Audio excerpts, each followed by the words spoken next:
বছর কুড়ি আগেও পাড়াগুলোতে পাড়া কালচার ছিল, আর ছিল রোয়াক। পাড়ার উঠতি থেকে পড়ন্ত যুবকরা সেখানে আড্ডা মারত।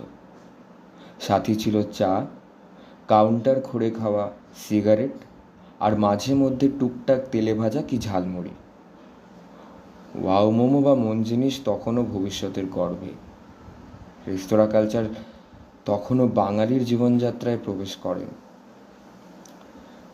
পাড়ার যুবকদের একটা করে ভালো নাম ছিল ঠিকই, কিন্তু সেগুলো কেবল স্কুল কলেজে ব্যবহার হওয়ার জন্য।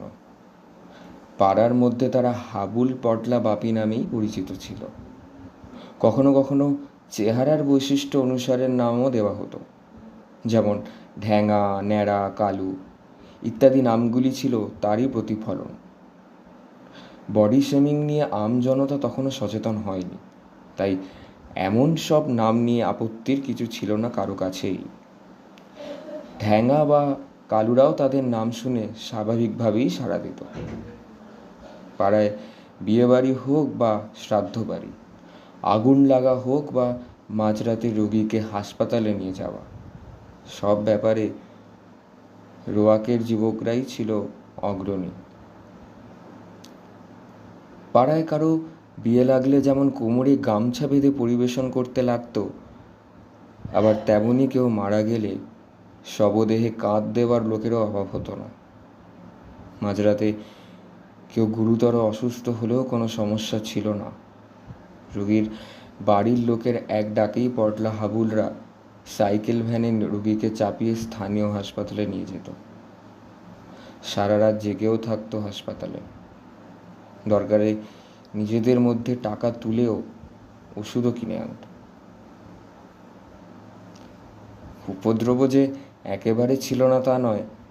পুজোয় চাঁদার জন্য হুজ্জতি করা, সরস্বতী পুজোর আগের দিন এর বাড়ির পাঁচিল ডিঙিয়ে বাগান থেকে ফল ফুল পেড়ে আনা, কারো পোষা মুরগি চুরি করে পয়লা জানুয়ারি বা মহালয়ার রাতে ফিস্টি, এসব লেগেই থাকতো। পাড়ার খিটকেলে বুড়ো বুড়িদের নানা আপত্তিকর সৃজনশীল নামে ডেকে তাদের রাগিয়ে দিয়ে গালাগালি খেয়ে মজা খাওয়ার বদ অভ্যাসও অনেকেরই ছিল। কিন্তু সব মিলিয়ে পটলা হাবুল বাপিরাই ছিল পাড়ার এক একটা স্তম্ভ। পাড়াগুলো তাদের ছাড়া অচল।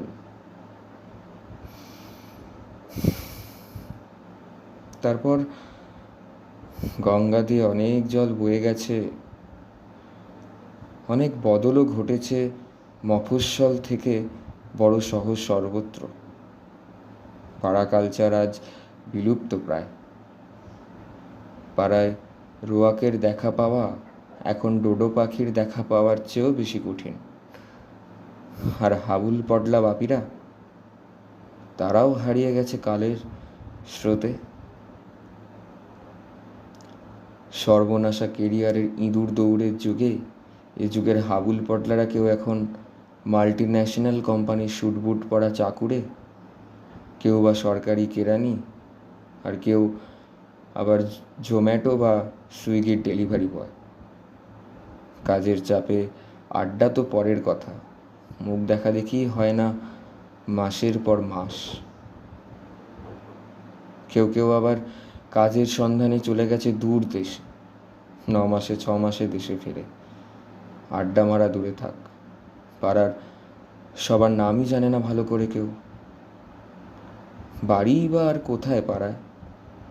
সব ভেঙে গড়ে উঠেছে একের পর এক ফ্ল্যাট। সুসজ্জিত সেসব ফ্ল্যাটে আস্তানা গাড়ছে বহিরাগত বিভিন্ন মানুষরা। তাদের টানই নেই পাড়ার প্রতি। অনেকের ভাষা সংস্কৃতও ভিন্ন।